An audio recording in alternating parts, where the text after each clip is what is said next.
अस्सलाम वालेकुम। So today will discuss about intervertebral disc.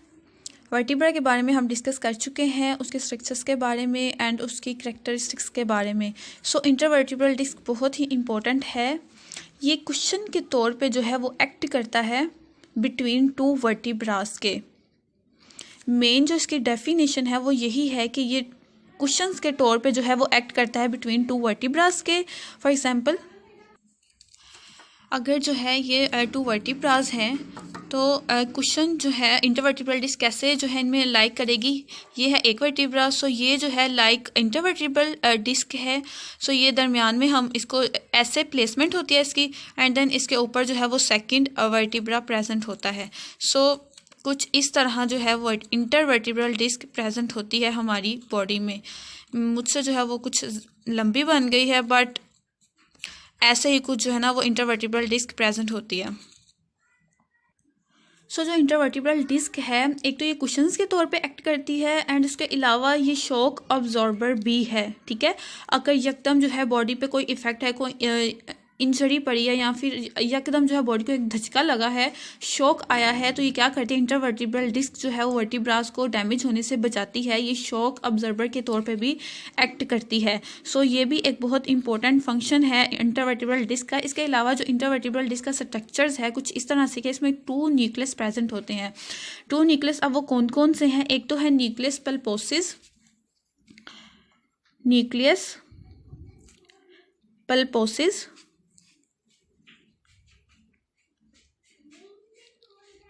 Nucleus पल्पोसिस के अलावा जो दूसरा न्यूक्लियस है वो है एनुलस फाइब्रोसिस। एनुलस फाइब्रोसिस बहुत इंपॉर्टेंट न्यूक्लियस हैं ये इंटरवर्टिब्रल डिस्क के।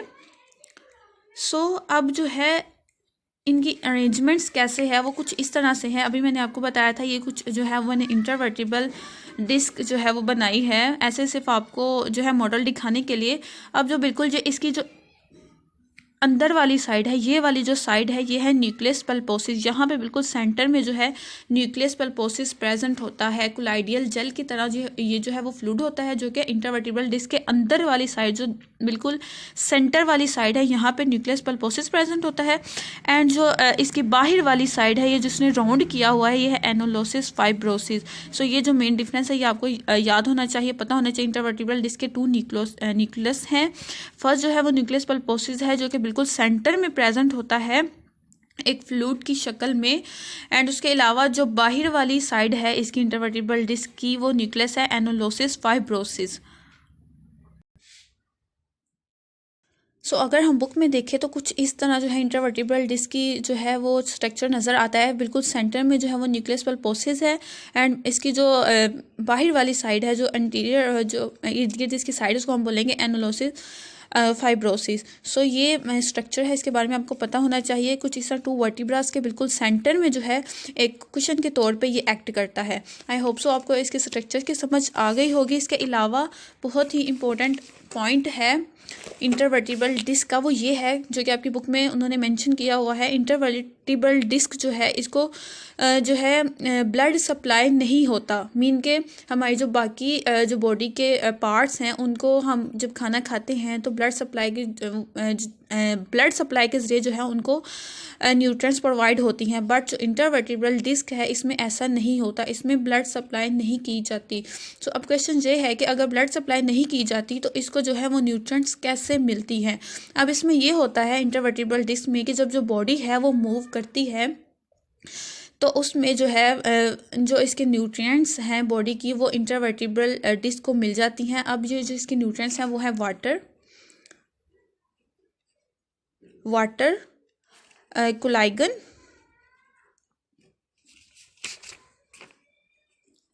ये जो है इसकी मेन न्यूट्रिएंट्स हैं। प्रोटोग्लाइकेंस हैं, ये मेन जो है इसके न्यूट्रिएंट्स हैं जो कि जब बॉडी मूव करती है तो जो है इंटरवर्टिब्रल डिस्क जो है इस तक न्यूट्रिएंट्स आती हैं, इन एंड आउट होती हैं जब बॉडी मूव करती है। सो ये मेन पॉइंट जो है वो आपने जहन में रखना है, वाटर कोलाइगन, प्रोटोकोलाइगन। अब इसमें होता क्या है, अब ये है कि एक तो इसमें टू कंडीशंस है। एक तो ये है कि बंदा की जो बॉडी है वो बिल्कुल मूव ना करे, या फिर एक ये है कि बहुत ज़्यादा मूव कर जाए। हर वक्त ही जो है वो बंदा काम करता रहे। 2 कंडीशंस हैं जो इसमें अप्लाई होंगी। एक तो ये कि एक जो बॉडी है वो बिल्कुल ही वर्कआउट नहीं करता, ठीक है, जो वो बिल्कुल वर्कआउट नहीं करता, जो उसकी इंटरवर्टिब्रल डिस्क उसको न्यूट्रिएंट्स नहीं मिलती, सो जो उसकी स्पाइन है, जो उसकी वर्टिब्रास हैं, वो आहिस्ता आहिस्ता डैमेज होना स्टार्ट हो जाती हैं। उसके अलावा जो दूसरी कंडीशन है वो ये है कि जो बॉडी है वो बहुत ज़्यादा मूवमेंट्स परफॉर्म करती है। फॉर एग्जांपल जैसे जो हैं जैसे वो मज़दूर होते हैं जो कि हर वक्त नीचे झुक के काम करते रहते हैं, अपनी स्पाइन को मूवमेंट करवाते रहते हैं, बहुत ज़्यादा करवाते हैं वो। उसके अलावा जो सफाई वगैरह करती हैं, बहुत ज़्यादा झुक के अगर बहुत ज़्यादा काम किया जाए तो उसमें ये कंडीशन डेवलप हो जाती है कि कंप्रेशन जो है बहुत ज़्यादा आ जाता है जब भी एक बॉडी काफ़ी ज़्यादा झुकेगी। अच्छा, कंप्रेशन का मीन है कि 2 जो बोन्स हैं वो कम क्लोज आती हैं। जब 2 बोन्स एक दूसरे के क्लोज आती हैं तो उसको हम बोलते हैं कंप्रेशन। जब जो बॉडी बहुत ज़्यादा झुकेगी, झुकाव होगा, तो जो वर्टिब्रास की बोन्स हैं वो एक दूसरे के क्लोज आएंगे, उनमें कंप्रेशन बढ़ेगा। जब कंप्रेशन बढ़ेगा तो उसमें क्या होगा, जो इंटरवर्टिब्रल डिस्क की जो न्यूट्रिएंट्स हैं, वाटर है, वो लूज़ होना स्टार्ट हो जाएगी। वाटर की जो है वो लूज स्टार्ट हो जाएगा। जब वाटर लूज होना स्टार्ट हो जाएगा तो अब इसमें क्या होगा, इंटरवर्टिब्रल डिस्क जो है वो फ़ौरन से ऑब्जर्व करना स्टार्ट हो जाएगी पोटेशियम को एंड सोडियम को। पोटेशियम एंड सोडियम को जो है वो अब्जॉर्व करना स्टार्ट कर देगा। इंटरवर्टिब्रल डिस्क जब कंप्रेशन ज़्यादा होगी, बॉडी पे बहुत ज़्यादा लोड पड़ेगा, 2 बोन्स एक दूसरे के करीब आएंगी तो क्या होगा, वाटर लूज़ करेगा। तो जो इंटरवर्टिब्रल डिस्क हैं वो क्या करेंगी, पोटेशियम एंड जो सोडियम है इनको रीअब्जॉर्ब, इनको स्टार्ट करवाना शुरू कर देंगी। एंड जब बॉडी अपनी नॉर्मल पोजिशन पर आएगी तो वो क्या करेगी, जो वाटर जो है वो लूज़ हो रहा था उसको रीअब्जॉर्ब कर लेंगे। सो ये कंडीशन है। अगर तो आप बहुत ज़्यादा वर्क करते हो तो उसमें कंप्रेशन होगा जिसमें वाटर लूज़ होगा, देन जो पोटेशियम एंड सोडियम वो अब्जॉर्ब करेंगे, और जब ये अब्जॉर्ब करेगा इंटरवर्टिब्रल डिस्क तो वाटर को लूज़ होने से बचा लेगा। उससे जो है हमारी इंटरवर्टिब्रल डिस्क पे कोई इफ़ेक्ट नहीं पड़ेगा। सो ये 2 मेंस कंडीशंस हैं इंटरवर्टिब्रल डिस्क की कि अगर आप उसको ज़्यादा यूज़ करते हो तो उसमें क्या होगा, अगर आप उसको कम यूज़ करते हो तो तब भी क्या होगा। सो इसके लिए जो है एक बेटर वे है कि आप रेगुलर वे से जो है वो एक्सरसाइज परफॉर्म किया करें। एक्सरसाइज परफॉर्म करने से जो इंटरवर्टिब्रल डिस्क की जो न्यूट्रिएंट्स हैं वो उसको बिल्कुल ठीक तरीके से उसको मिलती रहती हैं और उस पर कोई नेगेटिव अफेक्ट भी नहीं होता। सो अब होगा क्या, इसमें एक पॉइंट और मज़ीद आता है कि जब आप सुबह उठते हो, रात को पूरी रात आप सोए होते हो, सुबह उठते हो तो उस टाइम क्या होता है कि जो हमारी स्पाइन है उसकी बोन्स पे लोड पड़ रहा होता है। तो उस टाइम जब लोड पड़ रहा होता है, कंप्रेशन हो रही होती है, तो उसमें जो है वाटर लूज़ होता है। 50% जो है वो वाटर लूज़ हो चुका होता है जब आप सुबह उठते हो। सो जब आप उठते हो, थोड़ा वर्कआउट, थोड़ा आगे पीछे होते हो, मूव करते हो, तो उसके साथ क्या होता है, फिर आप जो वाटर लूज़ हुआ होता है वापस से रीअब्जॉर्ब हो जाता है एंड जो है वो इंटरवर्टिब्रल डिस्क अपनी नॉर्मल जो उसकी कंडीशन है उसमें आ जाती है। उसके अलावा कुछ कंडीशंस हैं कि जिसमें जो है इंटरवर्टिब्रल डिस्क के जो डैमेज होने के जो चांसेस हैं वो बहुत ज़्यादा हैं। अगर आपको जो है वो इंजरी हो जाती है, ठीक है, अगर आपको सीवियर किस्म की इंजरी हो गई तो आपकी इंटरवर्टिब्रल डिस्क जो है वो डैमेज हो जाएगी। उसके अलावा अगर जो है आप एक्सेसिव जो है ओवरलोडिंग वर्क करते हैं, मैकेनिकल ओवरलोडिंग करते हो, तो उससे भी जो है आपकी इंटरवर्टिब्रल डिस्क जो है वो डैमेज होने के चांसेस होते हैं। इसके अलावा अगर आप डायबिटीज़ के पेशेंट हो तो उससे भी जो है आपकी इंटरवर्टिब्रल डिस्क पे अफेक्ट होता है। उसके अलावा अगर आप स्मोकिंग करते हो या फिर आपकी जो है इंटरवर्टिब्रल डिस्क की जो न्यूट्रिशन है वो सही तरीके से उसको नहीं मिल रही, तो तब भी इंटरवर्टिब्रल डिस्क के डैमेज होने के चांसेस बहुत ज़्यादा हैं।